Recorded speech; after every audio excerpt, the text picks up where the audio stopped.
I never thought that my 62-year-old stepmother would surprise me in my own house. It was supposed to be an adjustment for Karen to move back in with my dad and his new wife, but nothing could have prepared me for what happened that morning. It all began on a calm Tuesday. I had recently moved back after graduating from college in the hopes of saving money before finding a place of my own. While I was away, Mike remarried, and his new wife, Karen, was a warm, lively woman whose laughter could light up any space. She was not at all like the stereotypical stepmother I had imagined, and we got along wonderfully, sometimes even better than I did with my dad. That morning, as I was getting ready for a job interview, the shower was running steam, fogging up the mirror, and I was trying to relax. Dream job interviews don't happen every day, so as I was practicing my answers, there was a soft knock on the restroom door. Hello. Jake Karen's voice came softly but clearly through the door. Are you in there? She asked. I'm really sorry to bother you, but I need to grab something from the bathroom. Do you mind? I said, trying to sound casual, and without giving it much thought, I said, no problem. Come on and wipe the steam from the mirror. The door opened slightly, and Karen slipped inside, wearing a light blue robe, her silver hair neatly tied up in a bun. I assumed she would just grab what she needed and go, but as she reached into the cabinet, I noticed her robe wasn't tied as tightly as it should have been, and it fell open slightly, exposing her bare shoulder and collarbone. I quickly looked away, feeling flushed, and asked, trying to keep my voice steady. Karen turned to face me, her amused eyes sparkling. Oh, I'm fine.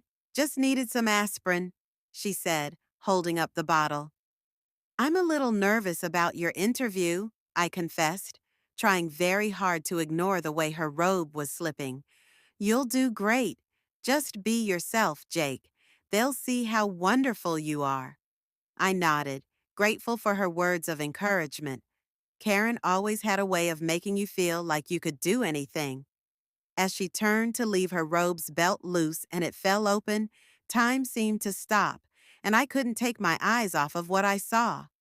My stepmother was standing in front of me, completely exposed, and she gasped quickly, pulling her robe closed and turning a deep shade of red. Oh my God, Jake, I'm so sorry. She stammered, fumbling with the belt I didn't mean for, and I didn't realize I was just as flustered. It's okay, I said, turning away to give her some privacy. It was an accident. Right, she said, still sounding mortified. Just an accident. Please don't tell your dad, okay? He'd be so upset. I nodded, still trying to process what had just happened. Of course, it's our secret. She hurried out of the bathroom, leaving me alone with my thoughts. I struggled to stop my heart from beating as I leaned against the sink, stunned by what had just happened. For the remainder of the day, I was unable to concentrate on anything, not my interview, not my future plans, because my 62-year-old stepmother had just been in the toilet with me and, well, she hadn't left much to the imagination. I tried to avoid Karen that evening so as not to make things awkward, but every time I saw her, my face would heat up. She pretended nothing had happened, but the tension between us was evident. All I could think about was Karen, the way her robe had slipped, and the expression on her face when it happened. It wasn't just shock or embarrassment. There was something else in her expression that I couldn't quite identify. I went to bed early in the hopes that a restful night's sleep would help me relax, but as I lay there looking at the ceiling, I couldn't stop thinking about it. I knew I shouldn't be thinking about it because, for crying out loud, Karen was my stepmother, but there was something about her that I couldn't explain that made me feel uneasy. The following morning, I discovered a note from Karen on the kitchen table that read, Jake, we need to talk. As I read those words, I wondered what she wanted to talk about. Had she told my dad? Did she want to clear the air? Or was there something more? I inhaled deeply as I crumpled the note in my hand. No matter what was going on, I knew that my life was going to become much more complicated. My mind was racing with questions as I stood in the kitchen, gazing at Karen's note.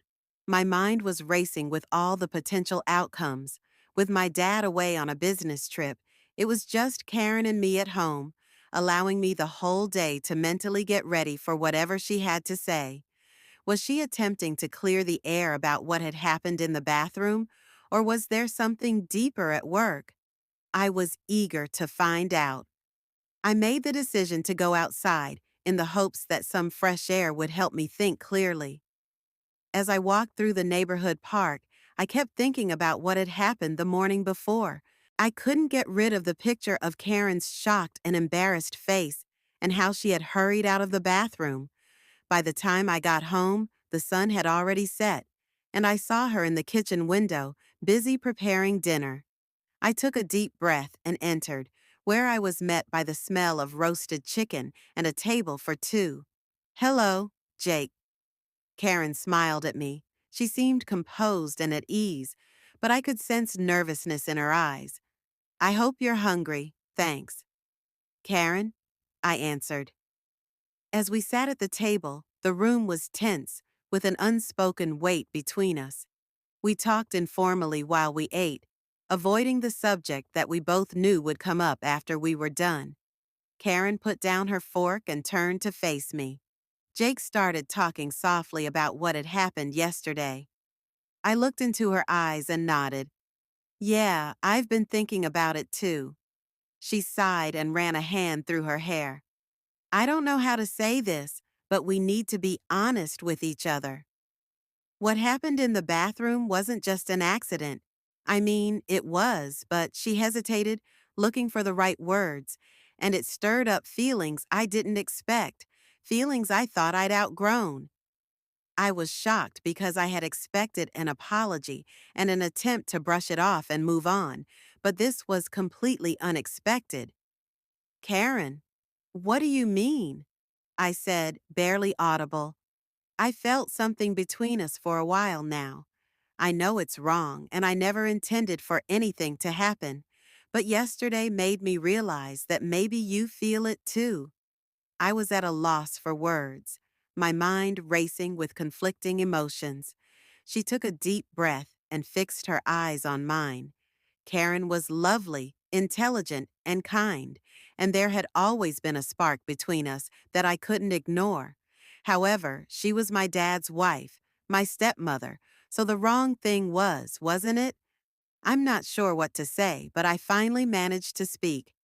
"I know Jake, and you're my dad and stepmother," she said, swiftly extending her hand to touch mine. "I love your father, but I feel something different for you. It's like we understand each other in a way that no one else does." Her touch gave me a shock. I knew I should back off and tell her that this was crazy and that it would never work. But instead, I found myself leaning in and kissing Karen. I started, but she leaned in and kissed me first, tentatively, as if to test the waters. But soon all the tension and desire that had been building between us was there. Free of charge. For a while, nothing else mattered, not my dad or the repercussions. Just Karen and I were lost in an uncontrollable moment. But then reality set in, and I withdrew. I kissed her back, my hands sliding up her arms, dragging her closer. I was panting, and my thoughts were racing. "Karen, we can't do this," I murmured, my voice shaking. "What about Dad?" Karen gave me a look. Her eyes were filled with remorse and longing. "I don't know, Jake. I just know I can't pretend I don't feel this way. But you're right. We need to think about what this means and what we're gonna do." I nodded, my heart heavy. I didn't have any answers. All I knew was that things would never be the same. We had crossed a line, and there was no going back. As we sat in silence, the weight of our situation settled over us like a thick fog in the days that followed Karen, and I tried to act normal, but the tension was always there lurking just beneath the surface. My dad returned from his trip blissfully unaware of the turmoil that had overtaken our home. I tried to focus on finding a job, but my thoughts kept drifting back to Karen, to that kiss, to the way her eyes had looked into mine one evening. About a week after the kiss, I found Karen on the porch, gazing at the sunset. I sat beside her, and we watched the sky turn shades of pink and orange in silence. I've been doing a lot of thinking. Karen finally spoke, breaking the quiet about us, about what happened, me too. I confessed I can't stop thinking about it. She turned to me, her expression serious. I think we need to decide, Jake. She was right. We couldn't keep acting like everything was normal when it wasn't. Either we stop this now before it gets any worse, or we figure out what this is and what we really want. What do you want? I swallowed hard. Karen, I spoke just above a whisper, and she gave me a glance. She reached out and took my hand, saying, maybe we should take some time to figure things out to understand how we really feel without the pressure and guilt. I nodded, gently squeezing her hand, and as the sun dipped below the horizon, we sat there holding hands, knowing that whatever happened next, our lives were forever changed. We didn't have all the answers, but for now, we had each other, and somehow that was enough. Her eyes were filled with a mixture of sadness and longing. I don't know, Jake, but I want you. But I don't want to hurt your dad. I don't want to ruin everything. I don't want to hurt him either.